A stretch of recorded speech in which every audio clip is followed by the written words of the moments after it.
Bonjour et bienvenue dans cette vidéo de l'explication de l'iceberg de The Legend of Zelda Breath of the Wild.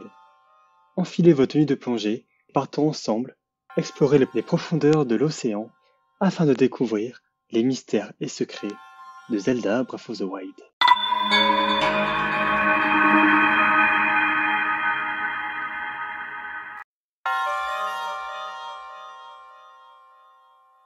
Dans le monde d'Hyrule, il existe deux chevaux spéciaux, un cheval blanc et un autre géant noir. Le premier est en fait un descendant du cheval de la princesse Zelda, et le second est celui du roi des voleurs, Ganondorf.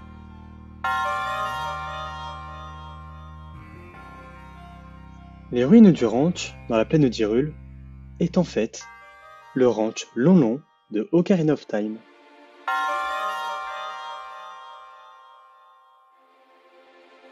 Les trois dragons Nedrak, Ordrak et Rordrak sont les représentations des trois déesses créatrices du monde. Nedrak, gardien de la source de la sagesse et de couleur bleue, représente Nehru, déesse de la sagesse de même couleur. Ordrak, gardien de la source de la force, de couleur rouge, représente Din, déesse de la force et de même couleur également.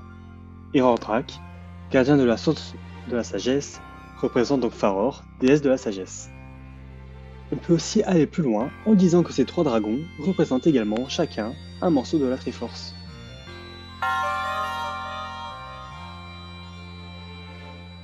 Chaque habitant du village de Kokoriko possède un nom en référence avec un fruit ou un légume. Paia pour papaye, Duran pour durian ou Citra pour citron.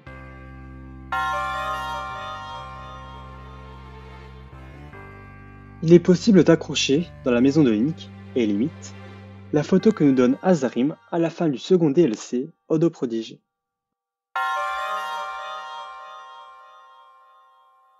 À la plage de la Palmeraie, un jeune homme nous demande de l'aider à retrouver les morceaux d'un certain miroir. Ce miroir se révèle être en fait le miroir des ombres de Zelda Twilight Princess.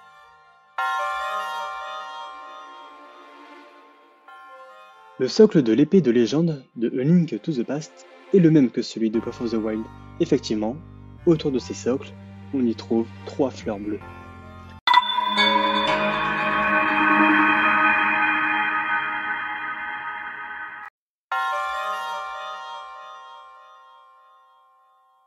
Paia, la petite fille de Impa, était prise de Link.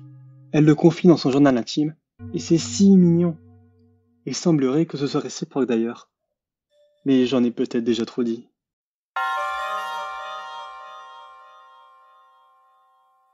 Quand Link se balade nu, les différents PNJ sont tous offusqués, comme Paia, mais à l'exception de Serazier qui est plutôt excité à la vue du héros sans vêtements.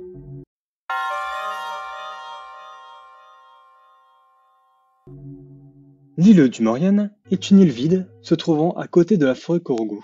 La journée, elle est jonchée d'ossements, mais la nuit, ces ossements se révèlent être des squelettes nous assaillant de toutes parts. Personne ne sait ni à quoi sert cette île, ni la raison de son existence.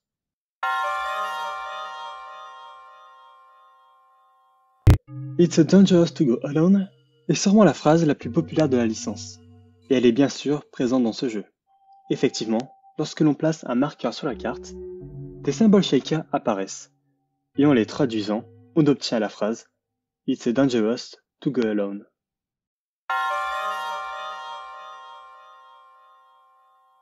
Les moines Sheikah des sanctuaires du même nom cachent quelques secrets. Les 4 moines du plateau de Prélude forment à eux 4, avec leurs mains, la Triforce. Et tous les moines soumettant des épreuves de force positionnent leurs poings comme dans les arts martiaux. D'ailleurs, le moine suprême du combat, se situant à Kokoriko et enseignant les bases du combat à Link, porte également les habits distinctifs d'un maître martial.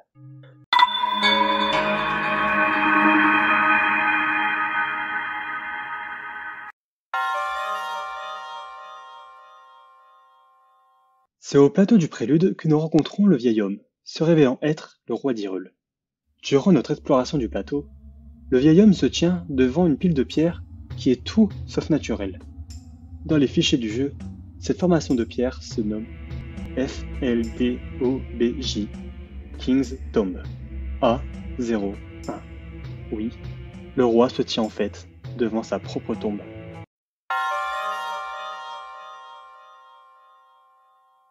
Au village de Cocorico, sous le pont, à droite de la roue à aube, se trouve une pomme. Que peut-elle bien faire là?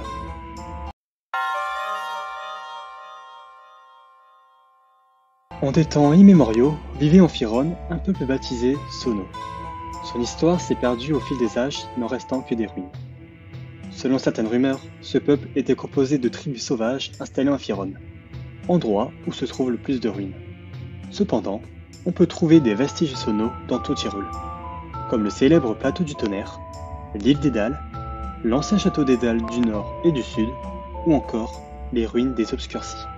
Ils disparurent soudainement il y a des milliers d'années, et cette disparition est l'un des plus grands mystères de tout Tyrol.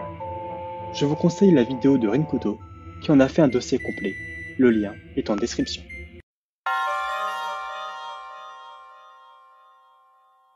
Tout au sud-ouest du royaume et tout à l'ouest des montagnes Gerudo se trouve la seule zone totalement inaccessible du jeu, le mont Atega. Effectivement, c'est ici que se trouvent les limites de la map. Dans ce cas, pourquoi les développeurs ont-ils pris la peine de nommer ce lieu pourtant inaccessible? Ce mont cacherait-il un énorme secret?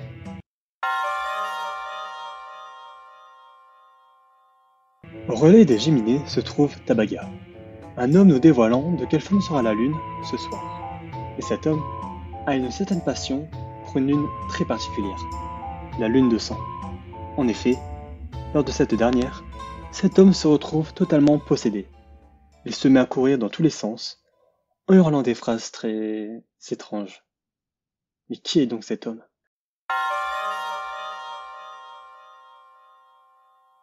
Duran est un des gardes personnels d'Impa et possède 2 filles, Kokonoha et Prikota. Plus loin dans l'aventure, on découvre qu'il faisait partie du gang des Yiga. Mais ayant trouvé l'amour de sa vie au village de Cocorico et ayant eu 2 filles avec, il décide de quitter le gang. Mais pour se venger de sa traîtrise, les Yiga assassinèrent sa femme. Et pour éviter que ce triste sort arrive également à ses filles, Duran dut partager des informations sur le village aux Yiga. Mais ce qui est effrayant dans cette histoire, c'est que, à l'origine, le fantôme de sa femme était censé errer dans le village. Peut-être pour se venger, ou bien pour veiller sur son mari et ses 2 chères petites filles.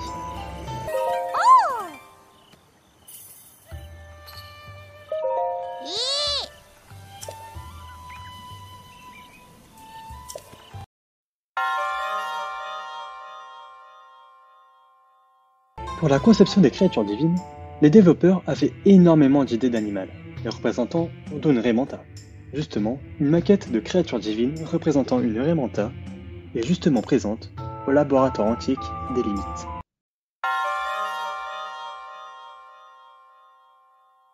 Dans Zelda Breath of the Wild, la musique est très discrète par rapport aux autres, mais elle cache aussi beaucoup de secrets.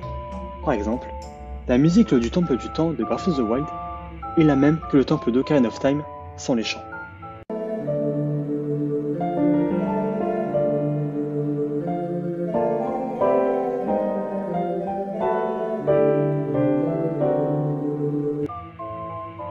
Et le sifflement du cheval se révèle être en fait le chant d'Epona.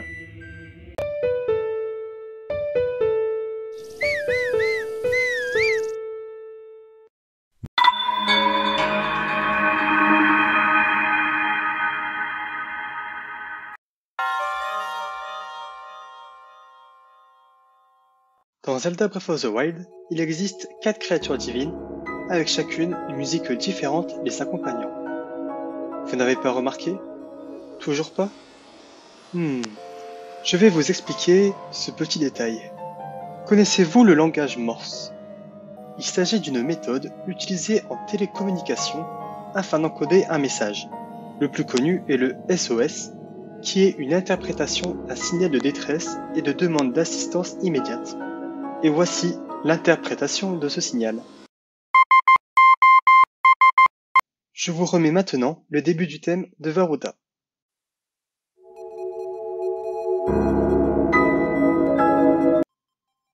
Vous avez entendu? Et oui, au tout début de la musique, on entend ce SOS. C'est un détail vraiment intéressant, qui représente à travers tout ça la détresse des prodiges enfermés dans leurs créatures. Aidez-nous, s'il vous plaît. Voilà ce qui transparaît à travers ce code. Bien sûr, ce code apparaît dans tous les thèmes des créatures divines, à l'exception de Vamedo. Le SOS y est bien présent. Mais il apparaît bien après comparé aux 3 autres. Ce retard peut s'expliquer par la personnalité de Revali. Effectivement, étant un personnage très fier de lui, il prend plus de temps que les autres pour avouer qu'il est en détresse et qu'il a besoin d'aide.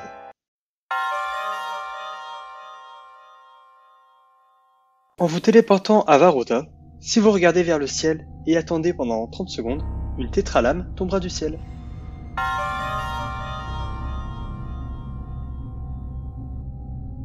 Les officiers Yegas peuvent retirer l'épée légendaire de son socle.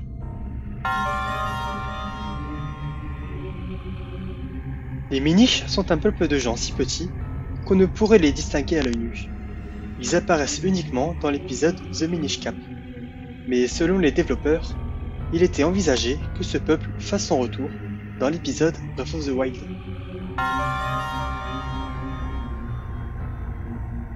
Dans Zelda Breath of the Wild, il existe 12 souvenirs, qui sont en fait des cinématiques se passant 100 ans avant les événements du jeu, que le joueur peut regarder grâce à la tablette Sheikah. Cependant, un 13e souvenir, introuvable dans le jeu, est présent dans les fichiers de ce dernier. L'image représente Link, en tenue des Landes, effectuant un mouvement typique ninja, avec Zelda derrière lui, en tenue de cérémonie royale. Je sais pas pour vous, mais je trouve cette image très angoissante.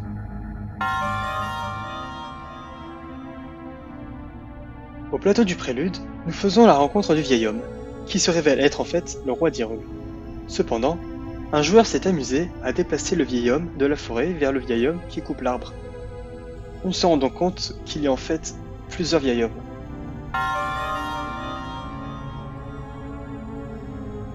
En Necluda, sur la plage de Harris, se trouve le coffre dit Impossible. Ce dernier se trouve dans l'eau et apparaît seulement lorsque le joueur se trouve à minimum 60 mètres de lui. Mais ce coffre coule 7 secondes après son apparition, le rendant donc impossible à récupérer.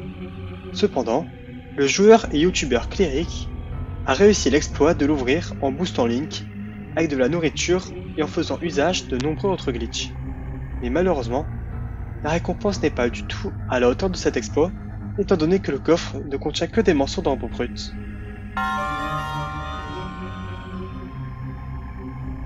Plusieurs éléments peuvent interagir entre eux dans le jeu.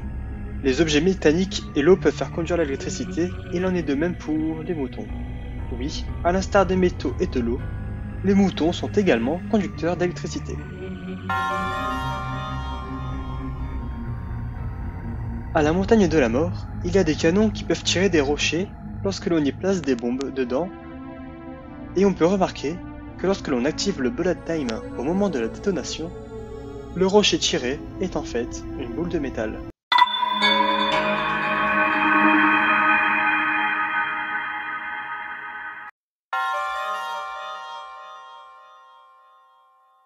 Dans la quête Le Joyau disparu, au village de Cocorico, la boule dont Paya s'occupe tous les jours a été volée. Impa nous donne pour mission de la retrouver, mais également de réconforter Paya, qui est abattu de cette nouvelle. Après un fondu noir, nous nous retrouvons, seuls, avec Paya, dans sa chambre. Et elle nous remercie d'avoir passé du temps avec. Nous sommes dans un jeu Nintendo, donc notre esprit mal placé n'a pas lieu d'être.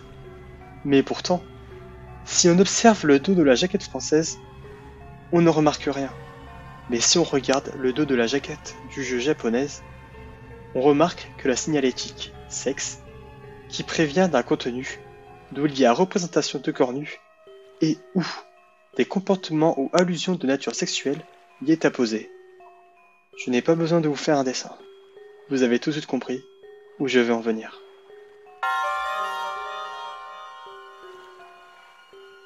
Selon une théorie, toutes les ombres de Ganon que nous affrontons sont en fait les cadavres des prodiges. Effectivement, les boules de rancœur que Ganon a envoyées dans les créatures auraient tué les pilotes et pris contrôle de leurs cadavres, expliquant pourquoi l'ombre d'eau peut manier la lance et la glace comme Mipha, Pourquoi l'ombre de feu manie une masse, ainsi que le bouclier, pourtant propre à Daruk et sa descendance? Que l'ombre de vent est la seule ombre attaquant uniquement à distance et pouvant voler à très haute altitude, aptitude unique au Piaf et à Revali? Et comment l'ombre de foudre arrive à manier l'épée, le bouclier et la foudre, faisant fortement penser à Urbosa? C'est donc pour cette raison aussi qu'aucun cadavre ou ossement est trouvable dans la créature. De plus, Zelda pouvait parler à l'esprit de Link alors qu'elle était à l'intérieur de Ganon, afin de le contenir. Mais pour rappel, que faisaient les 4 prodiges lorsque nous étions dans la créature? Ils parlaient également de notre esprit. Et pourquoi n'apparaissent-ils en spectre uniquement lorsque Link a battu les ombres? Parce que les spectres, comme les corps, étaient prisonniers dans les ombres. Les personnes que nous avons affrontées n'étaient pas les ombres de Ganon, mais les cadavres de nos amis disparus.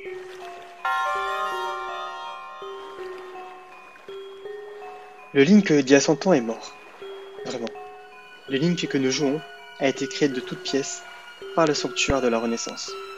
Ce sanctuaire ne ressuscite pas le héros, mais ressuscite plutôt l'esprit du héros, créant donc un nouveau héros en utilisant l'ancien comme modèle. Si le sanctuaire guérissait simplement Link, cela ne prendrait pas 100 ans, alors qu'une réincarnation. Ceci expliquerait donc pourquoi il ne se souvient plus de son passé. Tout simplement parce qu'il ne l'a jamais vécu.